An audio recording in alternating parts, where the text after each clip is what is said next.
आज आहे ना मी केले होते हावरीचे लाडू. त्या अगोदर आले होते हे पार्सल. ते ओपन करून पाहिले. ₹120चं पार्सल होतं. 4 टुपा होत्या ग्लूच्या. एका टुपावर ₹18 प्राईज होती. ते 70 ते ₹80 ला पडत होते. माझ्याकडून जास्त पैसे घेतल्यामुळे मी ते रिटर्न केले.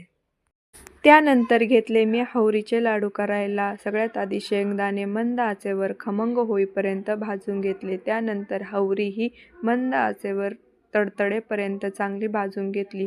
शेंगदाणे आणि हावरी गरम आहे तोपर्यंतच मिक्सरमधून बारीक करून घेतले. हावरी थंड झाल्यावर हावरीचे लाडू बांधता येत नाही. त्यामुळे मी हावरीचे मिश्रण गरम आहे तोपर्यंत त्यामध्ये गूळ मिक्स करून घेतला. मी यामध्ये तूप घातले नाही. तुम्ही तूपही घालू शकता. माझी बरी तुपाचे लाडू खात नाही, त्यामुळे मी यामध्ये तूप घालत नाही.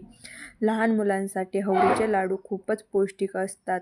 हाडे बळकट करण्यास मदत करते. तुम्ही एकदा नक्की करून पहा. तुम्हाला पण खूपच आवडतील. हे असे झाले होते माझे लाडू. खूपच मस्त झाले होते. टेस्टला तर